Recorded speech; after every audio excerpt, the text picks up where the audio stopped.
eu acho que assim como o Ronald Reagan, que era um ator de filme B, não era um grande ator. Um grande ator. Ele teve um filme só que foi elogiado pela crítica nas páginas do New York Times, né? Que foi o King's Row. De resto, ele teve uma trajetória enquanto ator que foi assim, definida por desdém e deboche da elite dos críticos do cinema, né? A própria Margaret Thatcher, que veio de meios muito modestos também, ela também foi, assim... vítima de um preconceito, né? Preconceito, execrada também por muito tempo e chegou onde chegou. Os dois têm em comum que, ainda assim, a plateia sempre estava lá para eles, para comprar pipoca, comprar o ingresso e exaltá-los e serem, enfim, apoiadores, né? O Trump tem um pouco disso também, de perceber que a mídia nunca vai ser minha amiga, então eu acho que é mais esperto eu engajar em jogos estratégicos e usá-la a meu favor, mesmo que... E realmente ele elevou ao estado de arte aquela ideia de que qualquer publicidade é boa publicidade. Any publicity is good publicity. Então, esses anos ali, especialmente 70 e 80, foi ele figurando ali no topo das manchetes dos tabloides, né? E tendo uma vida muito pública nesse sentido. Porque a gente, aqui no Brasil, principalmente, tem essa ideia dele, de um cara rico, bem-sucedido, e depois tem o Aprendiz, né? Que 14 temporadas. Exatamente, que mostra esse lado dele, que aí eu acho que a imagem dele explode. Eu acho que isso ajuda muito a carreira depois dele de política, né? Com certeza, ainda mais hoje em dia. Ele chega em todas as casas, né? Sim. Essa ideia do Aprendiz começa com ele, porque depois veio aqui pro Brasil e em vários outros países. Esse começa programa. Com ele, com certeza. Ali a NBC, enfim, propõe esse contrato para ele. Ele estava até um pouco à deriva ali, né? Na virada do milênio, né? Acho que a questão do mundo de programas de reality estavam começando a florescer, a virar um conceito aí da mídia como um todo. E aquilo ali foi transformador para a imagem dele. E tem uma questão muito ali o estudo da semiótica, né? Dos símbolos ou da projeção da sua imagem, né?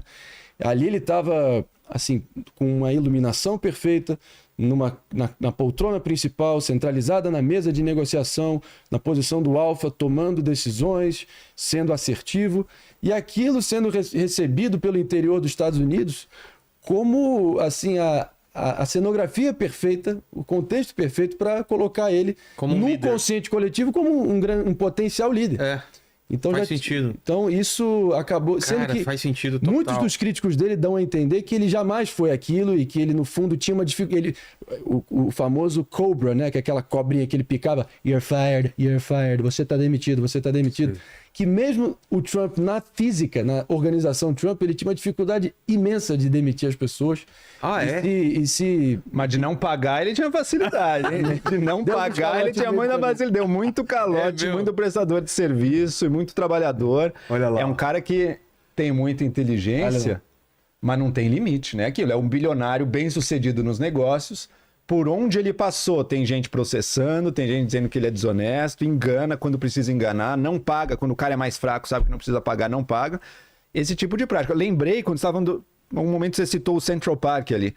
Lembra aquele caso do Central Park 5, né? Os 5 jovens negros acusados ali de um assassinato que rolou no Central Park. Uma vez o Trump pagou um anúncio de página inteira no jornal pedindo a pena de morte para esses 5 jovens que depois ficou provado eram inocentes. Caramba, não sabia disso. Depois era um filme do Netflix, um negócio... Hoje em dia é um caso muito lembrado, foi muito emblemático. O cara publicou no jornal. Ele sabia que eles eram inocentes? Provavelmente não, né? Mas olha isso, não tava nem aí, sabe? Era muito mais promover. Por que ele tem que estar pedindo pena de morte? O cara tá se promovendo. E se ele tá matando alguém que é inocente, que não tá nem aí pra nada. Pra mim, esse é o que é revelatório do caráter. E é o que ele faz na presidência. E é o que ele talvez volte a fazer caso vença. Depois eu até quero saber esse segundo mandato dele, como seria, né? Tem. Mas realmente então, é uma figura muito complexa nesse sentido. É até irônico, né? Só porque, enfim, a partir desse caso que muitas pessoas sempre citam como isso seria um atestado de tendências racistas pelo Trump, de que aproveitar a primeira deixa para tentar, enfim, inflamar as tensões raciais, que é uma cicatriz muito aberta ali no tecido social americano até hoje. Não dá para negar isso. Tem esse aspecto também. O Trump tá... ali eu já vi algum crítico, o próprio Van Jones ali na CNN, descrevendo ele como um oportunista racial, porque dizer que ele é racista também não se sustenta não é um cara da Ku Klux Klan que tá ali lutando pelo mais. Você acredita que teve... O cara não liga muito. A gente também. Tá num fenômeno social aqui muito interessante, que por muito tempo, acho que o que explica, em grande parte também, são tantos fatores, mas o que explica o apelo dele ter batido tanto na veia ali em 2016 foi que tem uma sensação cada vez mais assim, abraçada pelo americano médio de que tem uma conexão promíscua, uma captura do poder central por interesses políticos e econômicos. E o We the People, que são as primeiras 3 palavras da Constituição americana, acaba que está completamente, enfim, descartado esse conceito e já está completamente ultrapassado e não tem esse senso de povo como união, né? Uma confiança mútua das populações. E a cultura comunitária dos Estados Unidos é talvez a cola, né, que segura a sociedade por tanto tempo. Um dos lemas também, e pluribus unum. E você acha que uma figura como o Trump, né, com o exemplo dele, você acha que ele fortalece ou enfraquece esse sentido público? Com os exemplos da vida dele, das ações dele? Eu acho que hoje em dia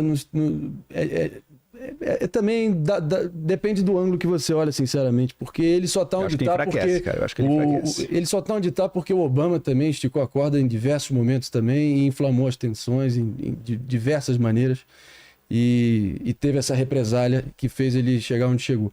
Mas o que eu só estava querendo dizer aqui que é interessante que agora que ele está ainda na mira de 4 grandes casos de processos que estão correndo contra ele, já rolou uma condenação, também passível de muita crítica. Ele está tendo possivelmente a maior taxa de votação de negros da história de um republicano na história moderna. Muitos homens negros estão atingindo nível de 35% em algumas pesquisas, por causa da identificação que muito homem negro tem de estar sempre sendo, talvez, o contingente na sociedade americana hoje mais afetado e mais descartado, mais, enfim, abusado e colocado como a fonte de todo o mal social nos Estados Unidos, né? E preso, muitos negros presos por muito tempo, e assim eles criando uma identificação com o Trump, supostamente vítima também de um sistema judiciário que é, enfim, assimétrico e injusto. Eu acho que esse tipo de identificação está acontecendo e muito, né? Tanto que aquela foto dele, a foto que ele tira, que todo preso nos Estados Unidos tem que tirar aquela foto oficial, mugshot, né? E, enfim, isso está virando febre também, vários redutos aí de comunidades negras, Estados Unidos afora. É um fenômeno muito interessante. Eu imagino que um racista tem tudo não a ver. Tem tudo. Eu não acho, nesse exato. Eu acho que o pessoal porque também tem a reação, né? Tem gente que quer demonizar ele assim de todas as maneiras possíveis. Então ele, nossa, é o racista. Eu imagino, não conheço a fundo, mas imagino que não seja alguém ligado a movimentos diretamente racistas, como uma crença fortíssima na superioridade branca. Mas é alguém que, primeiro, não liga muito para essas questões. Se for usar o ódio racial em favor dele, vai usar o ódio racial em favor dele, né? E tem um outro elemento também. Eu não sei bem precisar por quê ainda, mas uma candidatura como a do Trump, o que ele representa na vida pública, ele e outros como ele ao redor do mundo, tem tudo a ver com uma discussão na sociedade sobre a masculinidade. Tem tudo a ver. Sobre questões de feminismo, de lugar do homem e da mulher, do que significa ser homem ou não ser homem.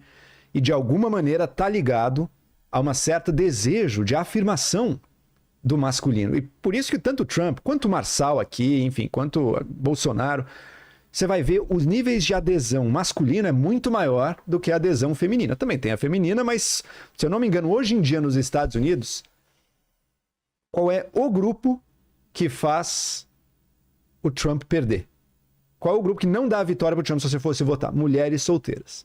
As mulheres solteiras votam em peso contra ele. Todos os outros grupos ou ganha ou é bem equilibrado ali para ele, né? Mas as mulheres solteiras não, que são quem está na linha de frente também do outro lado dessa discussão, né? O que significa as liberdades da mulher, direitos iguais, a relação dos sexos, dos gêneros, enfim, nos relacionamentos, tem tudo a ver com isso.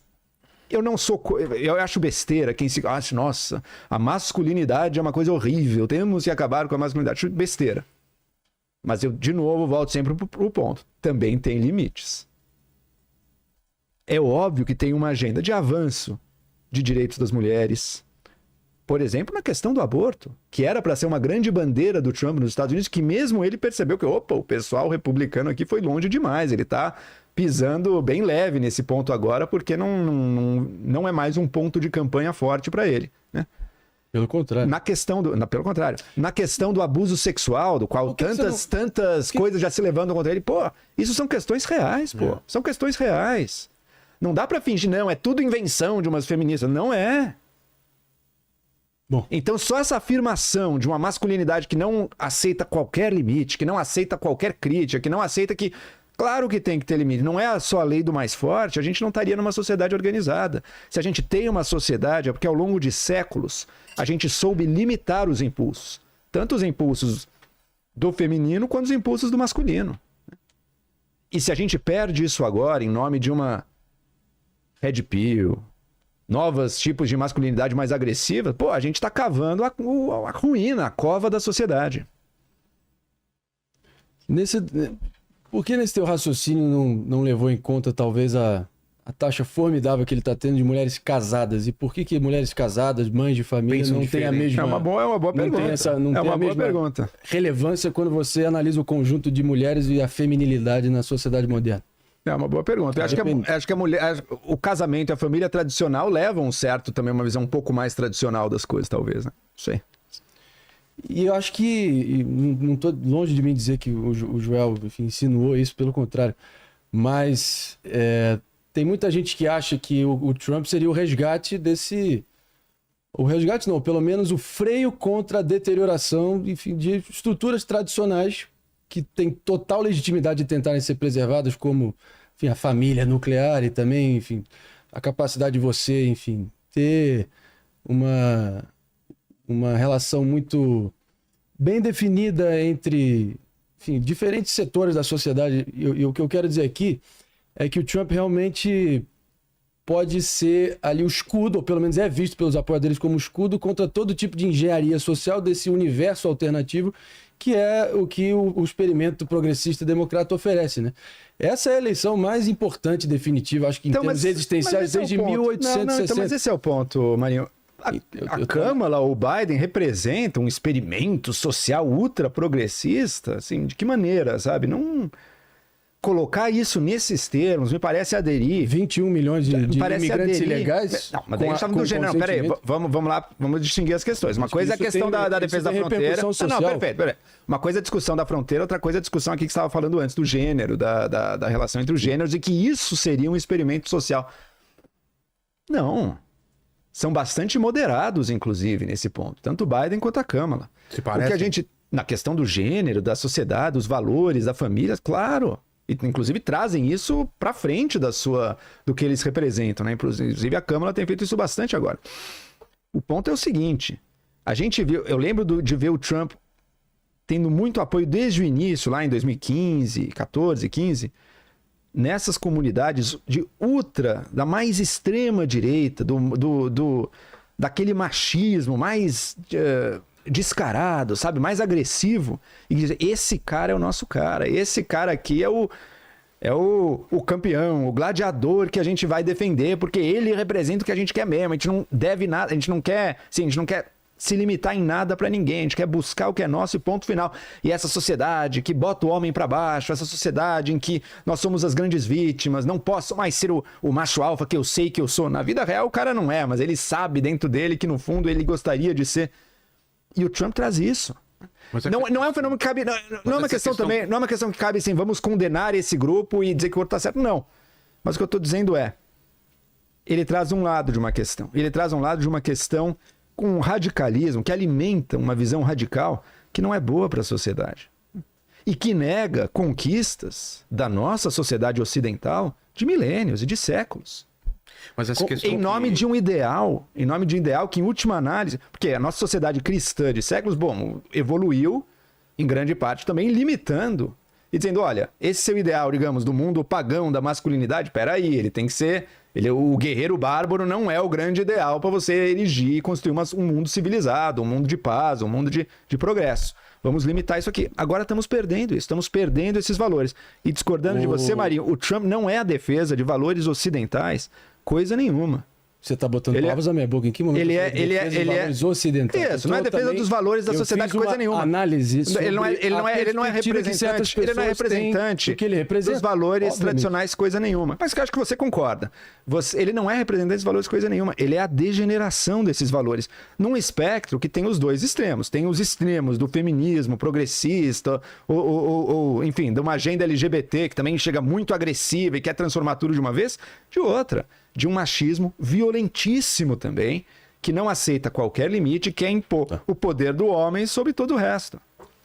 Mas essa questão que o Marinho levantou dos imigrantes, aí tem uma diferença bem grande. O governo Biden falhou, né? Isso é inegável. O governo Biden permitiu uma crise de imigração. Eu não acho nem que foi intencional, mas falhou feio. Assim, quando você vê o número de imigrantes que entraram ilegalmente no país. E esse é o cálculo nos últimos anos. Ele tá batendo estimativas de 21 milhões, né? Inclusive, o gráfico que ele estava projetando em Butler, na Pensilvânia, no famigerado comício que ele escapou por um triz ali da morte, ele estava projetando um gráfico exatamente mostrando a diferença do fluxo migratório invadindo os Estados Unidos, né?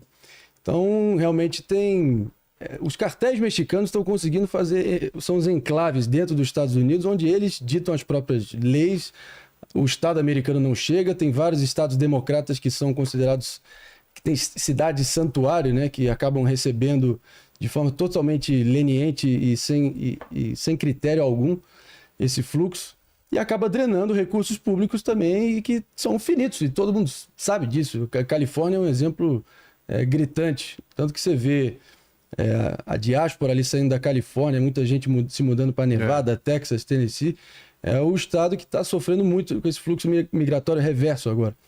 E, cara, eu acho que é inegável que os Estados Unidos foi erguido por imigrantes, tem uma comunidade imigrante legal, vibrante, mas o Trump, seja com as bravatas dele no início, mas a grande política dele era o Remain in Mexico, né? Fique no México, essencialmente era essa a primeira política dele, até porque o imigrante que chegasse adentrando o território americano seria mandado de volta imediatamente se ele tivesse vindo de qualquer outro país a não ser o México, ou seja, todas as caravanas vindo ali de Honduras, Guatemala, Nicarágua e todos os países da América Central que passavam pelo México e entravam nos Estados Unidos, Tijuana ali na fronteira sul, Arizona, Texas, os estados ali oeste, eram enviados de volta imediatamente porque eles atravessaram o México também. Então, se você tem essa política de asilo também, que o Trump foi até bem...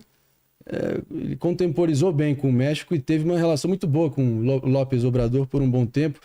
López Obrador, que na guerra comercial que foi travada ali entre Estados Unidos e México, também mandou um contingente recorde ali do exército mexicano para ajudar também ali na fronteira. Então isso não tinha acontecido antes.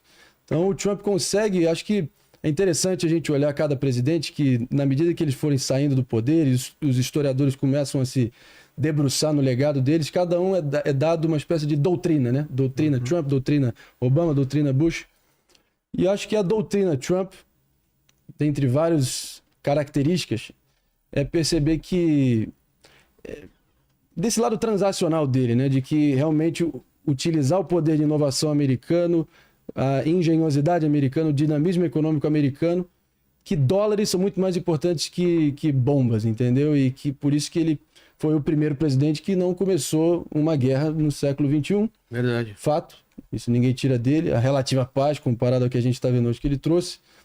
E realmente usar esse leverage, né? E seguir adiante usando o poderio econômico dos Estados Unidos como a maior força de, enfim, produção de prosperidade em massa que já existiu na raça humana, com todas as suas distorções, contradições, mas pelo menos na nossa história é o experimento mais bem sucedido ainda.